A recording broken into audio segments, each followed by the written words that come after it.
So when I first looked at the syllabus for today's deep dive into ancient Bukkyo, I was fully expecting a highly abstract philosophical discussion. Right, you were probably gearing up for a lecture on meditation techniques or something. Exactly. I mean, maybe some ethereal notes on the cessation of suffering. You usually picture a perfect, pristine world, ancient monks sitting silently under lotus trees, totally detached from human drama. Well, truth is stranger than fiction.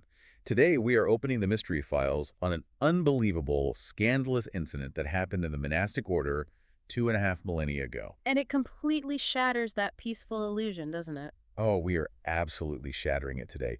Think of this deep dive as a true crime journey into the shocking incident files of the Buddha's own disciples. Which is just wild to think about. It really is. Because this isn't just a dry historical recitation of ancient rules.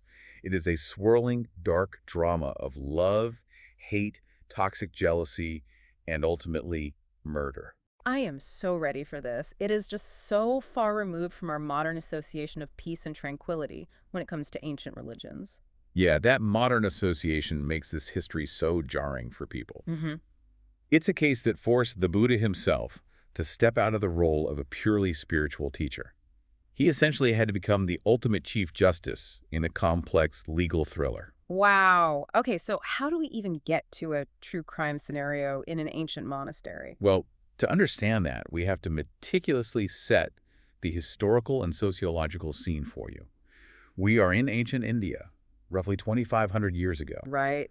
and the monastic system, the Sangha, is in its absolute infancy, Yeah. and it operates on a very specific, highly vulnerable economic model. Because they don't have a treasury or bank accounts or anything. Exactly. The monastic community does not farm. They do not earn wages. They do not go out and buy groceries. They rely entirely, 100%, on the lay community for their daily alms. Meaning the regular people, the villagers. Yes, the regular people, Yep. which means they are going door to door every single day just to survive. So they are intimately tethered to the general public. They literally starve without them. Intimately is the perfect word. Because of this daily interaction, the monks don't just briefly encounter these families at a polite distance. I mean, they couldn't, right? If you see someone every day, you're going to talk. Exactly. They become deeply embedded in their lives. Think Yeah. about it. If a monk visits your courtyard every single morning to receive a scoop of rice, he learns the rhythms of your household. Right. He knows who's cooking, who's in a good mood, who's sick. Yes, and who is holding a grudge, or who's arguing behind closed doors. They became these spiritual confidants, almost functioning like ancient therapists or family counselors. That dynamic is a total recipe for blurred boundaries. Hmm? I mean, if someone is coming to your house every morning, they aren't just a detached holy man anymore. Right. They're practically an embedded journalist in your family's domestic life. Hmm? They are going to see the dirty laundry, and people are naturally going to start venting to them. And the tension in the specific household at the center of today's case was incredibly volatile. Okay, set the scene for us. Who are we looking at? We're looking at a wealthy, prominent family. Mm. And in this era, and within this specific socioeconomic class, polygamy was an established, legally recognized practice. Got it. So the wealthy man of the house has two wives. Oh boy. This is where the sociological pressure cooker really turns on, right? Because the hierarchy in those households was never equal. No, it was rigidly defined. And the first wife in this story is in a deeply precarious position.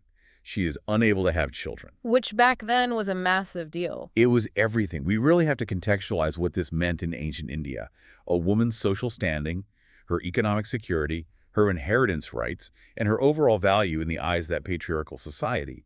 All of it was intrinsically tied to her ability to produce an heir. So being a childless first wife wasn't just like a private sorrow or a personal tragedy. It was a massive existential threat. Exactly. It was a financial threat, too. Her entire safety net is essentially non-existent without an heir to solidify her place in the family lineage. Because if her husband dies, what happens to her? Or even if he simply decides to formally favor a wife who can give him a child, the first wife could be completely cast aside. She could be left with absolutely nothing, stripped of her titles and her comfort. That is terrifying. The societal pressure on her would have been immense, just a constant crushing weight. She's living every single day on the edge of ruin. And into that powder keg drops the inciting incident, I assume. The spark that lights the whole thing on fire. The second wife becomes pregnant. Wait, is this a daytime soap opera? The stakes for the first wife must have felt incredibly high, but to go to the dark side over it. It sounds exactly like a soap opera, but it's documented history. According to the ancient texts, upon realizing the second wife is carrying a child, the first wife is entirely consumed by a dark, toxic, and all-encompassing jealousy. I mean, you can practically hear the clock start ticking for her. Yes, but it's vital to understand that this isn't just petty envy. It is a profound survival panic that mutates into pure malice. Right, she's backed into a corner. Exactly. She sees this unborn child not as a new life to be celebrated, but as the literal end of her own standing, her own security, and her life as she knows it. It's fascinating, honestly. It highlights how human nature transcends time. 2.5 millennia ago, the psychological triggers were exactly the same as they are today. Fear of loss breeds jealousy, and unchecked jealousy breeds desperation, every single time. But there is a massive leap between feeling threatened and actually crossing over into plotting a crime. To let that fear fester into malicious action takes a very specific kind of desperation. It does, and this desperate first wife realizes she needs a permanent solution to her problem, but she cannot execute it alone. Because if she is caught directly harming the second wife, she is ruined anyway. Precisely. She needs an accomplice, someone entirely beyond suspicion. Let me guess. The daily alms rounds. The embedded spiritual counselor. Enter the Buddhist monk. The text refers to him as a bhikkhu, bhikkhu. Okay, so this specific bhikkhu frequently visits this exact household. Yes, for his daily alms. He knows the family intimately. He has likely eaten their food hundreds of times, offered blessings for their prosperity, and established a very deep bond of trust. The family trusts him implicitly as a figure of moral authority. He's probably sat with them during their hardest times. He's an absolute fixture in their lives. And the first wife knows she can leverage that exact trust. Wow. So she corners him. She corners the bhikkhu. Bhikkhu. Now, the ancient sources obviously don't provide us with a word-for-word transcript of their conversation. Right, no wiretaps back then. Sadly, no. But based on human psychology and the chilling outcome, we can definitely reconstruct the manipulation. She uses his physical proximity and his emotional availability against him. She probably breaks down, right, crying, detailing her precarious situation. Oh, absolutely. She plays heavily on his monastic vow of compassion. She paints this terrifying picture of her impending ruin, her abandonment, her starvation. She essentially weaponizes his empathy. She turns him into her rescuer, making him feel like he is saving her from a terrible fate. That's exactly how manipulation works. But wait, why would a monk have the practical means to do anything about a pregnancy? I mean, what is he going to do? Well, because monks in this era were often the keepers of highly specialized local medicinal knowledge. Oh, I see. Yeah, they lived close to nature and studied ancient Ayurvedic principles. They knew all about roots, herbs, and natural remedies for various ailments. So she knows he has the recipe, basically. She does. The first wife convinces this bhikkhu to use his specific botanical knowledge to concoct an abortifacient, an abortion medicine. Why in the world would a monk get involved in that? What did he possibly stand to gain? Was it a twisted, deeply misguided sense of compassion for the first wife? Or is this just the worst case of professional boundary crossing in ancient history? It's the ultimate ethical failure. And it raises a really profound question about the psychological burden placed on these early monks. Because they were supposed to be detached. They were instructed to remain detached from worldly affairs, yet their physical survival depended entirely on remaining in the good graces of these wealthy families. That is such a conflict of interest. Put yourself in his sandals for a moment. You rely on this woman for your literal sustenance. Exactly. Perhaps he felt deeply indebted to her for years of meals and shelter. Or maybe her manipulation was just so effective that she convinced him the second wife's pregnancy was somehow an unnatural disruption of the rightful family order. Right. His compassion became so entirely unmoored from his ethical framework that it blinded him to the gravity of what he was being asked to do. But the truly terrifying part is that he doesn't just listen to her vent. He doesn't just offer some abstract advice or a sympathetic ear. No, he actively crosses the threshold into criminality. Yeah. He takes lethal action. He actually makes this stuff. He does. The bhikkhu actively prepares the herbal concoction. He sources the ingredients, he mixes the medicine, and then the actual crime takes place. He delivers the abortifacients to the pregnant second wife. Wait, how does he even get her to ingest it? If she knows there's all this tension with the first wife, wouldn't her guard be up? You would think so. But the ancient texts strongly imply a horrific deception, leveraging the monk's holy status. Oh, that is so grim. It was likely presented to the second wife under the guise of a health tonic. Imagine a trusted, revered holy man handing you a beautifully prepared medicinal drink. Right, and he's telling you it is a blessing to ensure a strong, healthy pregnancy. Because he is a bhikkhu, her guard is completely down. She trusts him. Completely down. Alternatively, the monk may have provided the concoction to the first wife, who then secretly slipped it into the second wife's food. The texts leave a little room for interpretation on the exact delivery method. But the result is the same. Tragically, yes. Regardless of the delivery method, the medicine is highly effective. The fetus dies. That is sickening. The betrayal of trust operates on so many intersecting levels here.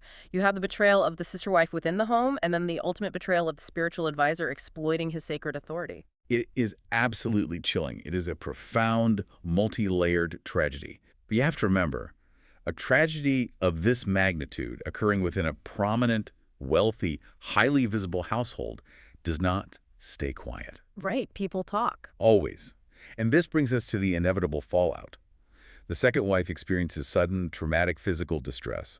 The loss of the pregnancy is unnatural and suspicious. Whispers start in the servant quarters, I'm sure. Exactly. The household turns on itself, an investigation begins, and eventually the devastating truth is exposed. The monk's direct involvement, his role as the supplier of the fatal poison, comes into the harsh light of day. I can only imagine the absolute public relations nightmare this caused for the early monastic community. Nightmare barely covers it. It's not just a local scandal, right? It's an existential threat to their entire movement. A massive threat. In ancient times, the public held the Sangha, the monastic order, to an impossibly high, almost superhuman moral standard. They were supposed to be the uncorrupted moral compass of the society, and they were being supported by the backbreaking agricultural labor of the lay people. Right. So when a bhikkhu is caught red-handed functioning as a spiritual assassin in a domestic murder plot, it isn't just a single monk falling from grace. The public uproar threatens to delegitimize the entire Buddhist community. Because the lay people immediately begin to ask a very logical question. If these supposed holy men are secretly acting as hitmen for jealous wives, why in the world are we giving them our hard-earned food? Exactly. If the public trust evaporates, the alms dry up, and the monastic community literally starves to death. So an incident like this can't just be handled quietly by a local village elder. It has to elevate all the way up the chain of command. It goes straight to the founder. The incident is formally brought before the Buddha himself. Wow. And here we see a fascinating, dramatic shift in his role. He is no longer sitting serenely under the Bodhi tree teaching abstract concepts about the cessation of desire. He is forced by circumstances to put on the robes of the ultimate Chief Justice. He has to convene a formal legal proceeding. Yes, to address a major, highly publicized crime. And he must establish a ruling that will govern the behavior of the order for all of eternity. This is where it transitions from a true crime story into a profound legal thriller. So, what is the actual charge here? How does an ancient religious leader approach a criminal trial? The Buddha has to answer a very specific, highly complex legal question. It's the central mystery of our deep dive today. Okay, lay it on me. I want you, the listener, to really ponder this. Is a monk who simply assists in an abortion, who never wields a sword, who never physically lays a violent hand on the victim, but merely provides the medicinal means through his botanical knowledge? Is he actually guilty of the capital crime of murder? That is a massive, thorny legal question. I mean, in modern jurisprudence, we have entire libraries of law dedicated to unpacking this exact kind of scenario. We absolutely do. We talk about accomplices, accessories before the fact, the distinction between manslaughter and first-degree murder. The legal frameworks defining liability and indirect harm are incredibly thick and heavily debated today. Right. The Buddha's verdict, however, cuts through all of that modern ambiguity with terrifying absolute clarity. What does he say? After reviewing the facts of the case, the ruling comes down from the highest authority, and it is definitive. Guilty. Just flat out, unequivocally guilty of murder. No reduced charges for being an accessory. None whatsoever. The monk is formally charged under the Third Harai. Third Harai. We really need to unpack that term because it sounds incredibly severe. What exactly does a Harai entail? A Harai is the absolute ultimate monastic penalty in the Buddhist Vinaya. The word translates roughly to defeat. Defeat, that's a heavy word. It is. There were only 4 specific acts that constitute a Harai Yeah. for a monk, and they represent the absolute point of no return. So what happens to you? Committing a harai, results in the immediate, non-negotiable, and completely irreversible expulsion of the monk from the order. You are formally stripped of your robes. You are cast out of the Sangha. It is, for all intents and purposes, a spiritual and social death sentence. You are no longer considered a follower of the Buddha's path, and you can never, in this lifetime, be ordained again. That is staggering. So there is no path for rehabilitation. There's no probation period, no retreating to a cave for a decade of heavy penance, no apologizing to the community and earning your way back in. No, you are just permanently done. You are permanently severed. The spiritual door is locked behind you forever. And the third harai, specifically deals with murder. Yes, it deals with the intentional taking of human life. Now, to understand why providing an herbal abortifacient triggered this ultimate uncompromising penalty, we have to look at the deep philosophical and legal reasoning embedded in the source texts. Okay, let's get into the philosophy of it. It all comes down to the fundamental Buddhist legal definition of when life actually begins. Which is, incredibly, the exact core biological and philosophical debate that our modern society's Supreme Courts and ethicists are still fiercely arguing about today. Exactly. It's wild how relevant it still is. But the ancient Vinaya text is completely unambiguous on this point. It leaves absolutely no room for debate. So what is the ancient legal framework? When does life begin, according to the Buddha? The text explicitly and legally states that a fully realized human body exists from the exact moment a soul or consciousness enters the womb at conception. Okay, I want to pause and really dig into the mechanics of that. It means the biological stage of development, whether it's an embryo, a fetus, or a viable baby, is legally and morally irrelevant in this ancient context. It is entirely irrelevant, and we have to understand the theology of why that is. In Buddhist philosophy, life is governed by samsara. The endless cycle of birth, death, and rebirth. Exactly. A consciousness wanders through countless lifetimes, experiencing various realms of existence driven by its past karma. And securing a human birth is considered incredibly rare and precious. It is the optimal state for achieving enlightenment. Because you aren't suffering too much, like in lower realms, but you aren't so blissed out, like in the God realms, that you forget to practice. You nailed it. So, when a consciousness finally navigates the karmic wheel and takes root in a human womb at conception, a profound cosmic event has occurred. I see. The physical size of the entity doesn't matter. The presence of that migrating consciousness does. Okay, this makes perfect sense within that framework, because the consciousness is fully present from moment one. Destroying that developing fetus is legally, morally, and karmically considered the exact one-to-one equivalent of murdering a fully grown adult human being. Yes.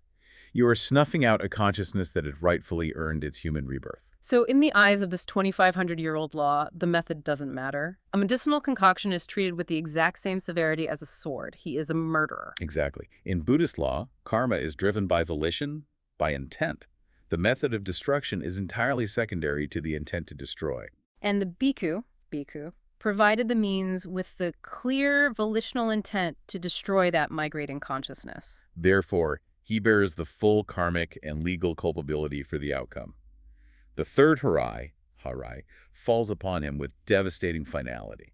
He is expelled. The logic is airtight once you accept the premise of conception. But looking at this from a legal perspective, a comprehensive code of law can't just operate on one specific, isolated anecdote, right? Right. I mean, one scandalous case from one village doesn't cover all the messy variables of human behavior. What if the circumstances were slightly different? You've hit on exactly what makes the Vinaya such a fascinating historical document. It doesn't just read like a list of commandments. It reads exactly like case law. Oh, like establishing precedent. Yes, just like modern criminal law relies on precedent, this single scandalous incident forced the Buddha to systematically establish legal precedents for every possible granular outcome of an attempted abortion. That is so interesting. The text doesn't just stop at the guilty verdict for this one specific monk. It mathematically runs through all the potential scenarios. Okay, let's play these out. It's like we are sitting in an ancient law school dissecting a Supreme Court decision. If the Buddha is establishing precedent, how does he handle the variables? Let's run the scenarios straight from the source text. Scenario 1 is the baseline we just discussed. The fetus dies, but the mother lives. Verdict is harai. Yeah. Expulsion for murder. Correct. But now, what if the monk is terrible at mixing herbs? Let's say the monk provides the medicine, the mother takes it, but the potion is completely botched. Oh, okay. Tragically, the mother dies from the toxic concoction, but the fetus somehow survives the poisoning. What happens to the monk then? That is a wild hypothetical. That exact hypothetical is meticulously outlined in the text, and it's where the law gets incredibly sophisticated.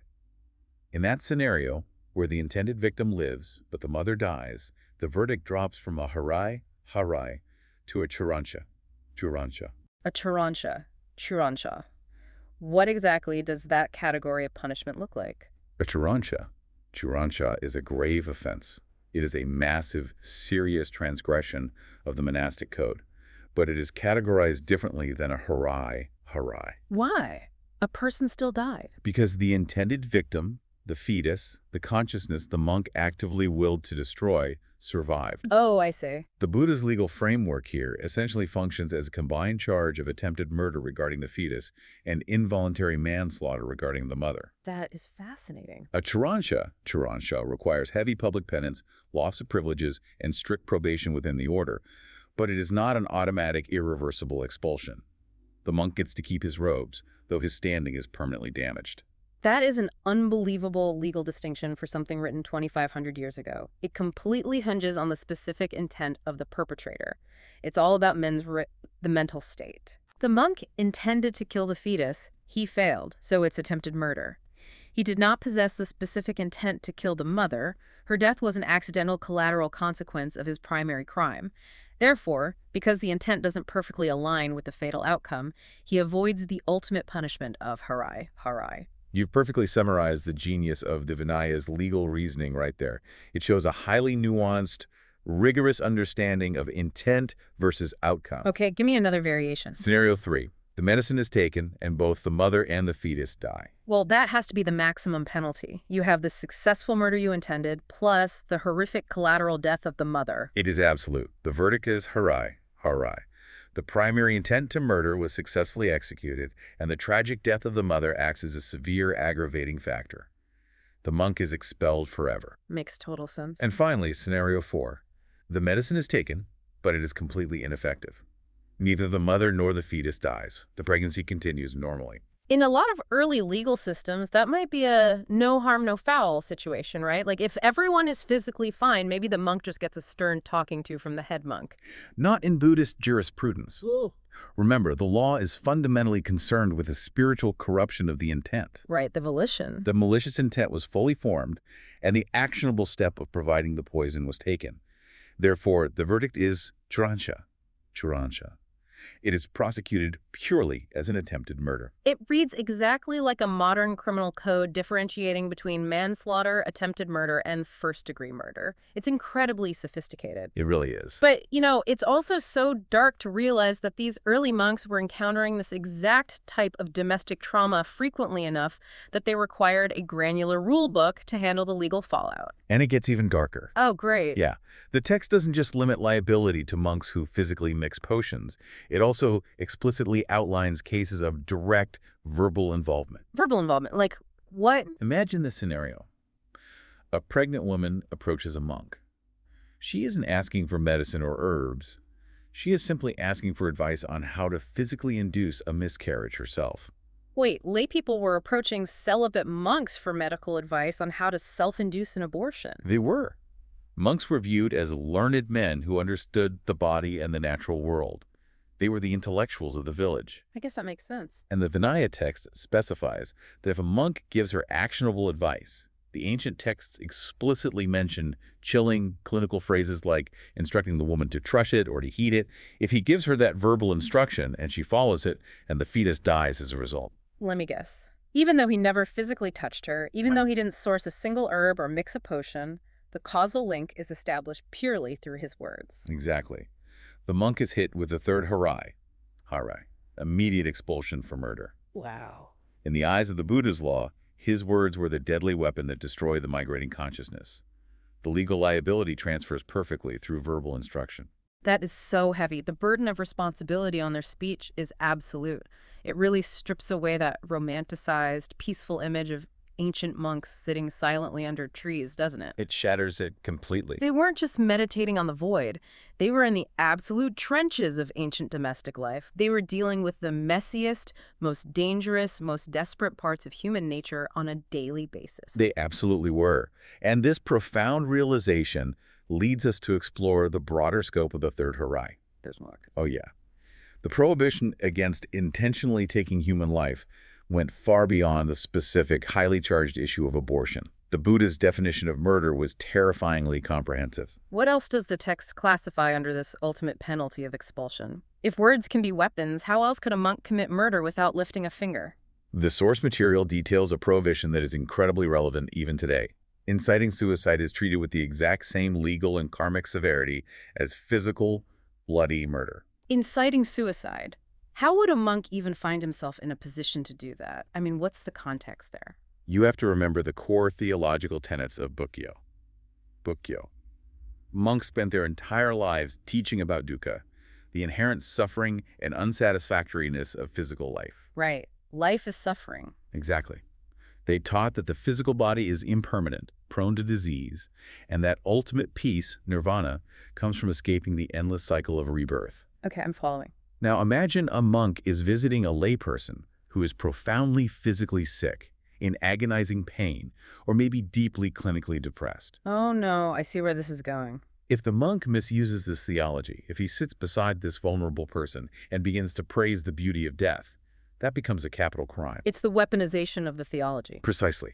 If the monk looks at a suffering person and says, "This evil, painful life is of no use to you anymore.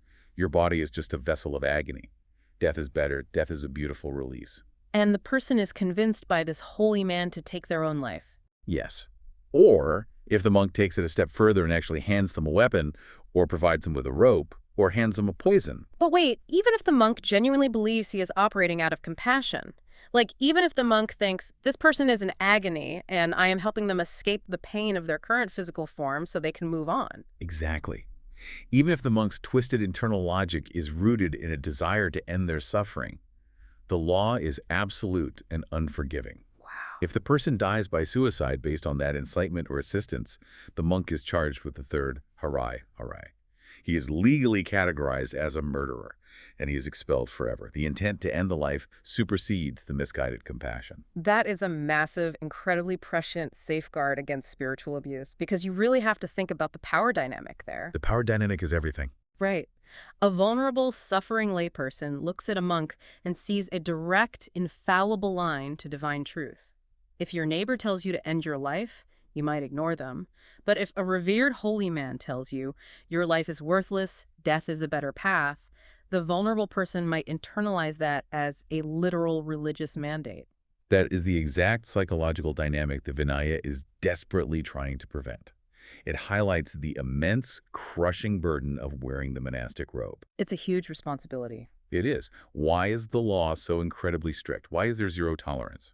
Because the monks were supposed to be beacons of detachment. They were given alms, they were housed, they were given ultimate social respect, specifically so they could rise above the mud of human suffering and show others the way out. So getting involved in the toxic worldly dramas of jealousy or manipulating inheritance, providing abortifacients or assisting in a suicide, it was the ultimate catastrophic betrayal of their vows. Yeah, exactly. When they sank into the mud and participated in the mechanics of death, they endangered the spiritual ecosystem of the entire civilization.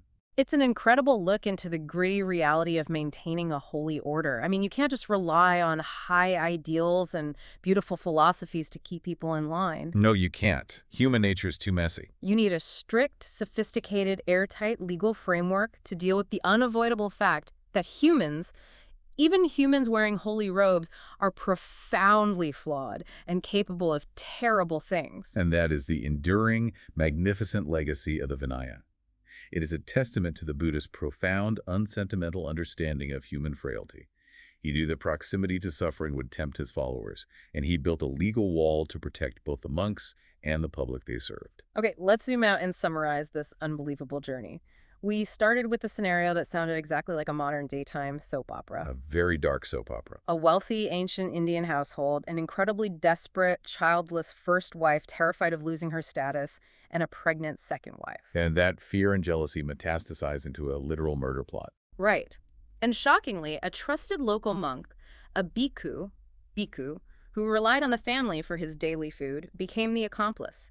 He used his botanical knowledge to provide an herbal abortifacient that successfully killed the unborn child. A localized domestic tragedy that exploded into a massive public scandal, threatening the trust between the ancient public and the newly formed monastic order. A scandal so existentially threatening that it bypassed the local elders and went straight to the Buddha himself. Yes, the ultimate judge. And the Buddha, acting as the Chief Justice, didn't hand-wave the crime away with a spiritual platitude about forgiveness.